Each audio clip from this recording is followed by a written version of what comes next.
রাশিয়ার president Vladimir Putin ইউক্রেনের কাছে যুদ্ধ বন্ধের জন্য 3টি শর্ত দিয়েছেন। এগুলো হলো পূর্ব ডনবাস অঞ্চল পুরোপুরি ছেড়ে দেওয়া, নেটোতে যোগদানের পরিকল্পনা বাতিল করে নিরপেক্ষ থাকা এবং ইউক্রেনের মাটিতে পশ্চিমা সেনা না রাখা। ক্রেমলিন ঘনিষ্ঠ 3টি রুশ সূত্রের বরাতে বার্তা সংস্থা রয়টার্স এই তথ্য জানিয়েছে। 15 আগস্ট যুক্তরাষ্ট্রের আলাস্কায় প্রেসিডেন্ট ডোনাল্ড ট্রাম্পের সঙ্গে প্রায় 3 ঘন্টার বৈঠক করেন পুতিন। 4 বছর পর অনুষ্ঠিত এই রাশিয়া মার্কিন শীর্ষ বৈঠকের মূল আলোচ্য বিষয়টি ছিল ইউক্রেন। বৈঠক শেষে পুতিন জানান, আলোচনা শান্তির পথে এগোনোর সুযোগ তৈরি করেছে, যদিও তখন কোনো সুনির্দিষ্ট প্রস্তাব বা শর্ত প্রকাশ করা হয়নি। রুশ সূত্রগুলোর দাবি, আগের অবস্থান থেকে এবার কিছুটা নরম হয়েছেন পুতিন। 2024 সালের জুনে তিনি ইউক্রেনকে দোনেৎস্ক, লুহানস্ক, খেরসন ও জাপোরিজোজিয়া পুরোপুরি ছেড়ে দেওয়ার কথা বলেছিলেন।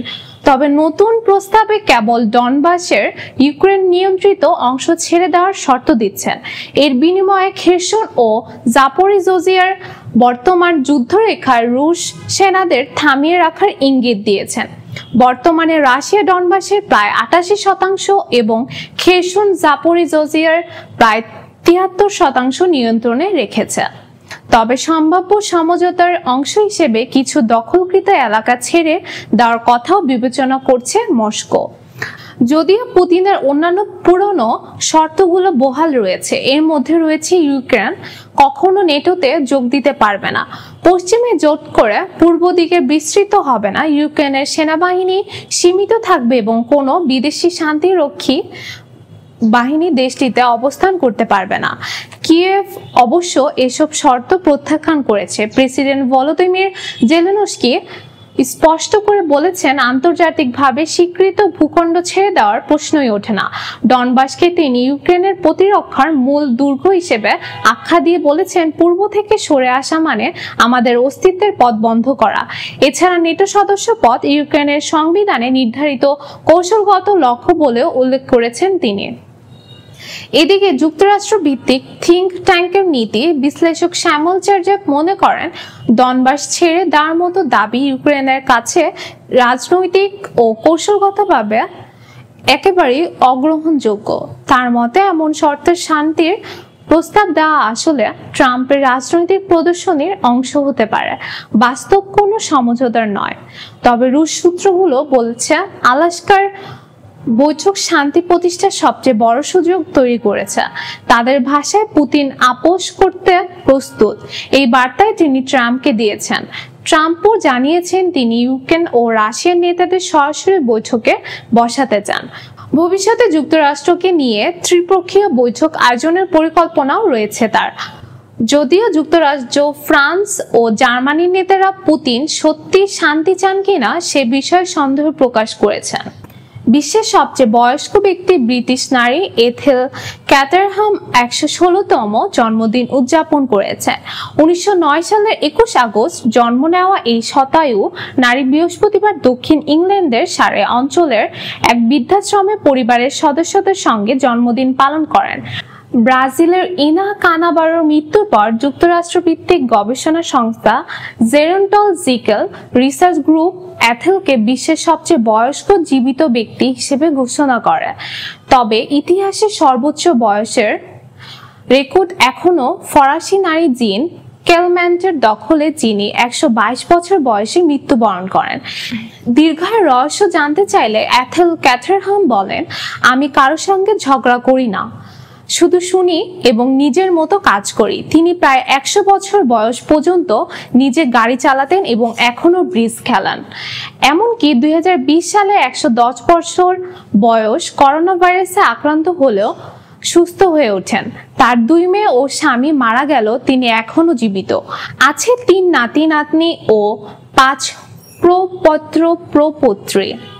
জন্মদিন উপলক্ষে রাজা তৃতীয় চার্লসের পক্ষ থেকেও শুভেচ্ছা বার্তা পেয়েছেন এথেল। ভারতের প্রাণঘাতী সাপ মনোকল্ডো গোগরা ও কালো ক্রাইট নিয়ে এক চমকপ্রদ তথ্য প্রকাশ হয়েছে আসামের সাম্প্রতিক এক গবেষণায়।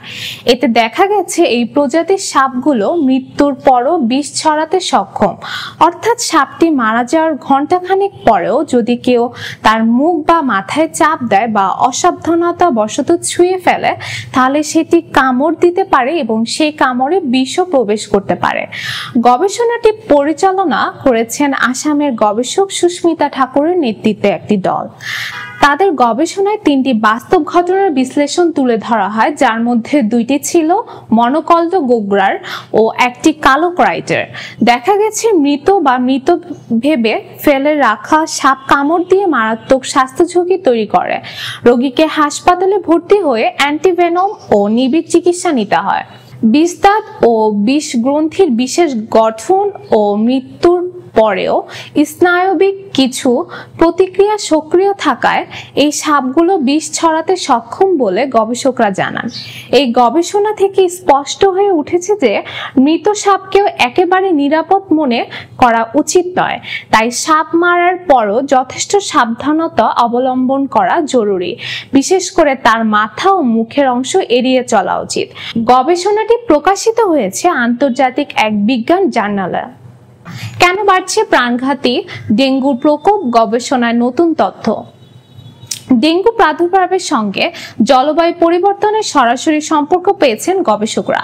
নতুন এক গবেষণায় দেখা গেছে আমেরিকা মহাদেশে এল নিনো আবহাওয়া ঘটানোর প্রায় 5 মাস পর ডেঙ্গুর সংক্রমণ উল্লেখযোগ্যভাবে বেড়ে যায়। বৃহস্পতিবার এক মেডিসিন সাময়িকীতে প্রকাশিত এই গবেষণা বার্তা সংস্থা আনাদোলু এবং নেচার ম্যাগাজিনে স্থান পেয়েছে। এতে বলা হয়েছে জলবায়ুর ওঠানামা ও ডেঙ্গুর প্রাদুর্ভাবের মধ্যে সম্পর্ক আগের চেয়ে অনেক স্পষ্টভাবে প্রমাণিত হয়েছে। 2024 সালে আমেরিকা মহাদেশে রেকর্ড 1,30,00,000 ডেঙ্গু রোগী শনাক্ত করা হয়। এডিস মশাবাহিত এই ভাইরাস জ্বর, ব্যথা, এমনকি মৃত্যু ঘটাতে পারে। বর্তমানে এর নির্দিষ্ট কোনো চিকিৎসা নেই। গবেষকরা 14টি দেশের প্রায় 30 বছরের তথ্য বিশ্লেষণ করেছেন। এতে দেখা যায় মহাদেশ জুড়ে প্রায় 6 মাস অন্তর সংক্রমণের ঢেউ দেখা দেয়। এমনকি একে অপরের থেকে 10,000 কিলোমিটার দূরের এলাকাতেও একই ধারা মিলেছে। গবেষণার সহলেখক university of Colorado school of public হেলথের সংক্রামক রোগ বিশেষজ্ঞ তালিয়া বলেন, এই ফলাফল ভবিষ্যতে কোনো অঞ্চলে কখন ডেঙ্গু মহামারী দেখা দিতে পারে তা অনুমান করতে সহায়ক হবে। এতে পরিকল্পনা ও প্রস্তুতিমূলক কাজ সহজ হবে। তিনি আরো ব্যাখ্যা করেন, উষ্ণ আবহাওয়ায় ডেঙ্গু ভাইরাস দ্রুত বৃদ্ধি পায়। তাপমাত্রা যত বেশি হয় মশার দেহে ভাইরাসের ইনকিউবেশন সময় তত কমে যায় এবং সংক্রমণ তত কার্যকরভাবে ছড়ায়। তবে জলবায়ু পরিবর্তনই একমাত্র কারণ নয় বলে মনে করেন বিশেষজ্ঞরা। Harvard T. H.. Chan school of public হেলথের জনস্বাস্থ্য বিশেষজ্ঞ মার্সিয়া ক্যাস্ট্রো জানান, জনগোষ্ঠীর রোগ প্রতিরোধ ক্ষমতা শহরে বস্তির অস্বাস্থ্যকর পরিবেশ ও অবকাঠামোগত ঘাটতিও বড় ভূমিকা রাখে। তার ভাষায়, যখন শহরে অবকাঠামো নেই, বস্তি বাড়তে থাকে, তখন এল নিনোর মতো আবহাওয়া পরিস্থিতি এসে সেই সমস্যাগুলো আরো বাড়িয়ে তোলে। নতুন এই গবেষণা ডেঙ্গু মোকাবেলায় জলবায়ু পরিবর্তনকে কেন্দ্রীয় ইস্যু হিসেবে বিবেচনা করার প্রয়োজনীয়তা আরো জোরালো করেছে।